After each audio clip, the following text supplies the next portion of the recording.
Et à l'issue de l'installation des membres et de l'élection du président du Conseil national de la transition, quelques membres se sont prononcés. Leurs propos s'articulent autour des priorités du CNT. On les écoute au micro de Draman Guinée.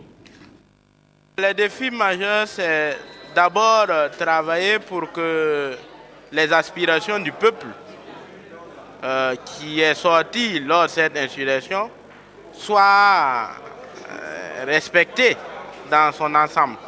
C'est-à-dire que nous devons d'abord faire un travail au niveau des textes pour enlever tout ce qui pourrait éventuellement frustrer. Je pense notamment à la Constitution, au code électoral et aux différents textes de loi qui ne recueillent pas l'assentiment de la population tout entière.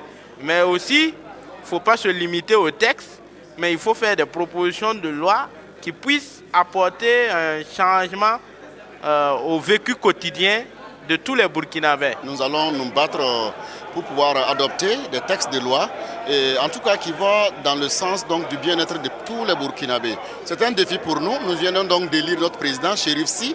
C'est un grand frère que nous respectons bien.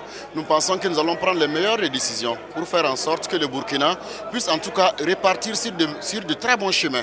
Faire en sorte que tous les Burkinabés se retrouvent dans un Burkina uni, dans un Burkina qui gagne, dans un Burkina qui avance. Nous allons nous battre en tout cas véritablement. C'est un défi pour nous. Nous pensons que nous allons être à la hauteur.